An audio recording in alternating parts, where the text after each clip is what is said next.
Hello everyone, welcome to Bhumi's easy cooking. આજે હું આપને બતાવીશ ઘઉંના લોટમાંથી મસાલા ખારી બનાવવા માટેની રીત.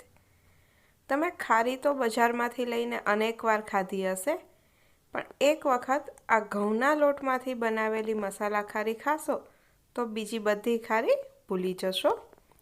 તો ઘઉંના લોટમાંથી મસાલા ખારી એકદમ સરળતાથી કઈ રીતે બને તેના માટે આ વિડીયોને છેલ્લે સુધી અચૂક જોજો.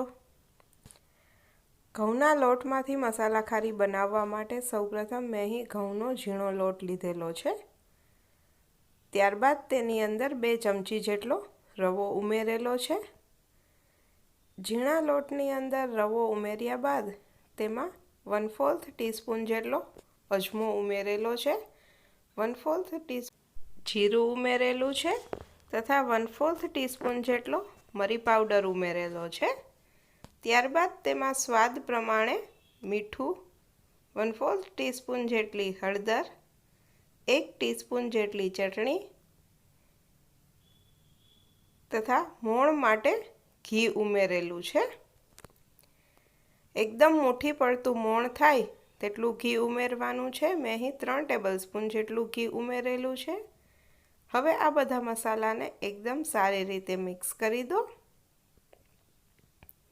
તમે જોઈ શકો છો કે એકદમ મુઠ્ઠી પડતું મોણ થઈ ગયું છે.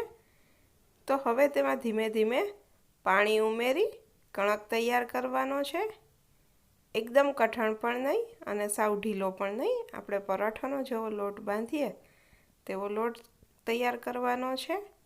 આ રીતે ધીમે ધીમે પાણી ઉમેરતું જવાનું છે અને લોટને મસળતો જવાનો છે. જો એકસાથે બધું પાણી ઉમેરી દેશો તો લોટ ઢીલો થઈ જશે. એટલે આ રીતે ધીમે ધીમે પાણી ઉમેરી તેને મસળતા જાઓ. તમે જોઈ શકો છો કે લોટ એકદમ સારી રીતે બંધાઈ ગયો છે. આ રીતે એકદમ ઢીલો પણ નહીં અને કઠણ પણ નહીં તેવો લોટ તૈયાર થઈ જાય ત્યારબાદ સ્લરી બનાવવા માટે ઘઉંના લોટની અંદર ઘી ઉમેરેલું છે. ત્યારબાદ તેમાં 2 ચમચી જેટલી દળેલી ખાંડ ઉમેરેલી છે. તમે ખાંડ કણક બાંધતી વખતે પણ ઉમેરી શકો છો. આ રીતે ઘી ઉમેરી સ્લરીની કન્સિસ્ટન્સી તૈયાર થઈ જાય એટલે લૂવું લઈ તેને વણી લેવાનું છે.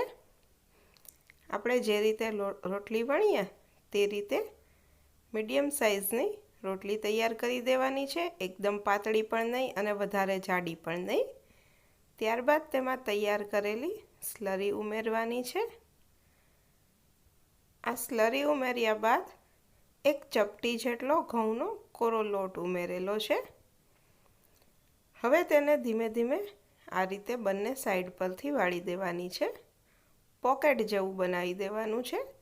આ રીતે સ્લરી ઉમેરતું જવાનું છે, કોરો લોટ ઉમેરતો જવાનો છે અને બંને સાઈડ પરથી તેને ફોલ્ડ કરવાનું છે.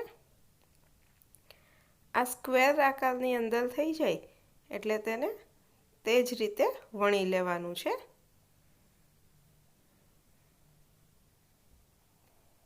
તેને એકદમ પાતળું નથી વણવાનું કે વધારે જાડું પણ નથી રાખવાનું. આ રીતે જે પોકેટ જેવો શેપ બનેલો હતો તે જ રીતે તેને વણી લેવાનું છે. તો આ રીતે વણાઈ જાય એટલે ફરી પાછું તેમાં સ્લરી લગાવી અને તેને ફોલ્ડ કરવાનું છે.